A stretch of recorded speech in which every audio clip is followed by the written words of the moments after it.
Welcome back to Live Impact News here on WCNC Charlotte on your Live Impact News station. Right now, I want to bring in a special guest because for decades, the Beach Boys have given us the soundtrack of summer. And now one of the most devoted chroniclers has put it all together in one amazing book. I have it right here. David Beard, a Charlotte native and editor-in-chief of Endless Summer Quarterly. It's the Beach Boys' sole officially endorsed magazine. His new book, all summer long, Conversations with the Beach Boys from Surfin' to Smile, comes out this week. And he is here in the Live Impact studio this morning. David, thanks for joining us this morning. It's my pleasure. Thanks for having me on. You're a Charlotte guy. Yes. Not exactly surf country. No. How did you end up getting involved with the Beach Boys, one of the most foremost authorities on the Beach Boys? Well, it all started around 1979 or 1980. My dad worked for IBM. He moved us down here, and at some point after we moved, I don't know how my memory isn't clear enough, but I ended up watching the Jan and Dean television movie called Dead Man's Curve. And there was a moment in that special where the actors playing Jan and Dean are at the ocean with their surfboards, and they said, this would sound so great on tape. And then that cuts to them in the studio singing the song Surfin', which was the Beach Boys' first record, but I didn't know any better at the time. So Jan and Dean are singing Surfin', and it's cut back and forth between them singing and a surfing montage. So that's where I was just bitten by the bug. I just loved the song, I loved the moment, and that's kind of what drew me in. And back in those days in Charlotte, you could go anywhere to a used record store. They had the Record Exchange up on Independence Boulevard that was Camelot Music. And I went to Camelot and I bought the Jan and Dean anthology album, a 2-record set. Had wonderful liner notes inside, the cars they drove, the girls they were dating, silly little minutia, but it was exactly what my 14-year-old mind wanted to know. And that's the rabbit hole. That's where the rabbit hole That's began. where it started. So this book, built on 30 years of interviews, take us back. What was that first conversation then you had with someone from the Beach Boys? It's funny because I can't quite remember my first Beach Boy interview. My very first interview was with Dean from Jan and Dean, and that was in August of '93. A friend of Lee Dempsey. Lee Dempsey's the gentleman that I do Endless Summer Quarterly with. He had set that up through Elliot Kendall. And the first interview, I was so nervous because I had discovered Jan and Dean. Dean was a kind of a music icon to me, and I was so nervous, and he was so cool. I think the first Beach Boy interview that I did then was with Mike Love, I believe, the lead singer of the group. And that was within a couple of years, but we first went backstage before I ever interviewed the Beach Boys, and that was at the old Knights Castle out in Fort Mill. Okay, right. And we went to a baseball game that they were playing at the end of the game. And I went backstage and got to meet them, and by that time we had been doing the magazine for about a year or so, and they were telling us that we were cool. And I thought, oh, we must be doing something right. You must be cool, yeah. Yes. So that just kind of opened the door. The door just kind of kept staying open for us. And when I started to interview them, one of the techniques that I used in interviewing them, whether it be face-to-face or over the phone, is I would open with a joke. Oh, okay. Have nothing to do with what the line of questioning was going to be or anything like that, because I found it put them at ease. Sure. Yeah. So that's kind of So how they liked you that way. Yeah. Was there any surprise that changed your perspective on how you connected with them, or was it everything you expected? There was many surprises. I think one of the first surprises was because I went into the Beach Boys world really loving, by the time I was in my early 20s, really loved Pet Sounds, the album that so many people know. And another work, which is where the book ends in May of '67, Smile. And then at the time, that album had not come out, but I loved the music on it. Good Vibrations is a song from that record. Heroes and Villains, some people may know that recording, is also from that record. And I was such a fan of Brian Wilson's because he was kind of the the architect behind Pet Sounds and Smile.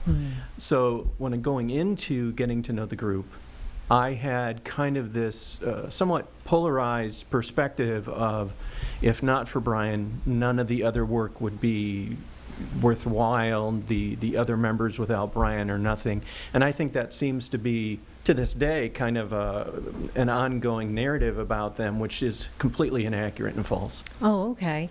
And Brian Wilson's daughters, Carney and Wendy, Yes. both contributed, wrote some blurbs Yeah. for the book. That must have been really meaningful for you personally. What do you think it says about the project that, people so close to him wanted to be part of it? Well, it says a great deal, because when I went into this and asked them for quotes, you don't ever know what it's easy enough to have some appreciation when you get along with people very well. But when Carney wrote, and it's on the back of the book there, when Carney wrote, the Beach Boys have touched many people's lives, David Beard touched them. When I read that, it was kind of like a mic drop moment. I went, oh my gosh, that's Brian's daughter. Brilliant, yeah. That was a significant thing to me. And Wendy's quote, I won't be able to paraphrase it, but she writes that she learned from it. And so when I see that from Brian's daughters, that Carney feels that I touched the Beach Boys' lives, and Wendy learned about her father. Those are significant things to me, and it's not lost on me that tells me that all these years of work and finally getting comfortable with the idea of doing a book was worthwhile. Yeah. This book covers, you said 67 on the tail end, from 61 to 67. So a compressed window there. Why is that era so important? Well, that's, I think, most people. When you say the Beach Boys, right, that's the music. That's kind of where those hit records came out of. And the publisher wanted from me, the assignment was 90 to 100,000 words. And so, if it had been more words, we could have gone a little further. But so this is really the first book in a series. I'm already, just today, was working on book 2, which will pick up right after this. Oh, okay. I'm thinking I'm going to call it Do It Again, Further Conversations with the Beach Boys, from Smiley Smile to Love You. And I'm going to ask Carney to do the foreword. Oh, that's great. Another mic drop. Yeah, there. Hopefully. From Surfer to Smile. Yeah. Smiley Smile. I like that. It's catchy. You talked about it. Pet Sounds, one of the greatest albums ever. And so for someone who's talked to other people who actually made it, what do you think people still don't appreciate about what went into that record? Oh, gosh. How much work the band did as a group. I think that seems to be lost on a lot of people. I've had other historians, one in particular, tell me that he thinks Brian could have done the record by himself, and I'm sure that is true, because Brian, by 1966, was quite the recording artist. He produced, arranged, and wrote most of his material, and he certainly had the ability to carry out something like that, but he didn't. And he relied on those incredible voices of his two brothers, Dennis and Carl, his cousin Mike Love, his friend Al Jardine, and by that time, Bruce Johnston had become a part of the touring unit. So he had 5 voices to work with, and the results speak for themselves. But I think also another layer of the Pet Sounds record is Tony Asher, the lyricist, who was a jingle writer for Mattel, of all things, when Brian met him and incorporated him as a songwriting partner. Tony, in 2005, May of 2005, I was doing a video series. I was in Tony's backyard with him talking about Pet Sounds. And I asked him, so everybody says that when they listen to Pet Sounds, they feel like they know who Brian Wilson is. But you wrote a lot of the words. Is it fair to say they would know who you are? And he paused and he said, no one's ever asked me that before. And that moment really I just was stunned that no one thought of asking the guy who wrote the words that he's a part of that. Yeah, surely we would know who he is too. Exactly, sure. So I asked Brian that question in the book. I asked Tony that question, and I think those types of questions are what kind of reveal more layers to the story and provide perspective of this incredible music that hasn't been revealed before. You co-produced the 2021 reunion recording, Add Some Music to Your Day with some of the members. How did that experience then shape how you approach putting this book together? Oh, what a great question. Well, everything I think about when it comes to these individuals and their children, like Carney and Wendy that we've spoken about, is the idea that they're human beings, and there's a really strong familial bond there. So whenever I think of them, I think about family, and they've treated me like family. So going into that recording process, I reached out to members of the family that I'd never really reached out to. Mike Love's daughters, Haley and Amba, are on the recording. They're not in the video, but they are on the recording. So I included people and reached out to people that in the family that I know that I'd never reached out to before. So similarly, with the book, I really want their story to be told in such a way that, yes, it's about the music, there's discussion about the music, but people get to know them as individuals and human beings. Yeah, absolutely. Yeah. And I think that is always the goal, is to connect it, right? Yes. Name and person and likeness and personality and everything onto a page of words. All right, so for someone who, and I wouldn't understand why, but not familiar or casually familiar with the Beach Boys, fun, good vibrations, maybe pet sounds, what do you hope they walk away with reading all summer long? Well, there's a great deal of history in the book that includes Jan and Dean. And I'll give you three reasons why Jan and Dean are so important in this book. First, they started before the Beach Boys. So they were a doo-wop duo out west. They were on Dick Clark's American Bandstand when he was still in Philadelphia, Pennsylvania. So that goes way back to the late 50s, early 60s. So they were first, and they had Baby Talk and Jenny Lee. The Beach Boys then recording Surfin', Pick Up on the Bombs, used that in Surfin'.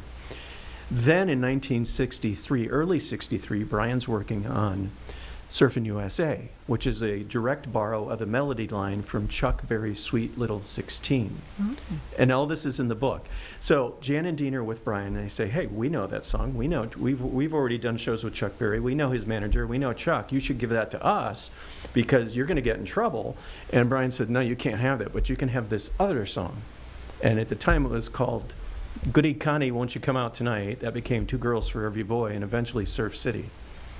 So Jan and Dean end up with Surf City, Brian's first ever #1 hit. Oh. So Surfin' USA went to #3. In the spring of 63, Jan and Dean's Surf City came out in June, I believe, of 63, went to #1. And then Jan and Dean became so popular at that period, in 1964, one of the most important music events that became a film occurred in October, and that was the Tammy Show. And it was hosted by Jan and Dean, included the Beach Boys, included everyone, I think, except the Beatles. I mean, it had Smokey Robinson and the Miracles. It had Diana Ross and the Supremes, Leslie Gore, James Brown, the Rolling Stones. I mean, the list is incredible. Wow. And they're all on stage together. And one of the dancers was even actress Terry Garr. Mm. So it's quite the event. And you can find it. Look it up. It's Tammy Show, T-A-M-I. And it's significant. Even in the book, I interview Steve Binder, the director of that show, and Steve notably would go on in the late 60s and direct the Elvis Comeback concert. So Steve is a significant person in this era and this time frame. So the book encompasses all of that, and I think that's what I'm really hoping, that people who would pick up this book would not just revisit their memories of songs they may be familiar with, but by the time they get to the end of the book, have a far deeper appreciation of this time frame of music and how significant it was to informing our culture and the significance of it and how it changed the industry. Yeah, I mean, it definitely encapsulates. It's like a time capsule of music right to that time in the 60s. I can see why you're, the most devoted chronicler of the Beach Boys. So, David, let me ask you this. Where can people pick up your book? And I know you have an event this week with our own Larry Sprinkle. Yes. The book can be found on Amazon worldwide, I know that. Or you can go to Bloomsbury, and I think it's just bloomsbury.com, but I'm not exactly sure. I should know that, but I don't off the top of my head. But Bloomsbury is Bloomsbury. So if you look up there, the book's also available on their site worldwide. But Amazon seems to be the easy thing for people. So no matter where you live, you can just pick the book up. And yes, it's available now as a Kindle digitally. It came out May 14th, and it will be available as a hardcover and as an audiobook this Thursday, June 11th. And you're going to see Larry? Yes, Larry will be with me at Park Road Books at 7 p.m. this Thursday. This Thursday, 7 p.m. And you're doing a whole book tour with this, right? How fun. That's right. Are you looking forward to it? I am. It's a new territory for me. Yeah. Well, I thank you. My own copy. You signed it as well, so appreciate that, David. I will enjoy reading this, very much so. Looking forward to that. And you will have a great event with Larry, I know. We're going to have a little chat there at Park Road Shopping Center this Thursday with David Beard and our Larry Sprinkle. David Beard, for all summer long, pick it up when you can. Charlotte's own. David, appreciate your time. Thank you. And we'll be right back on Live Impact News.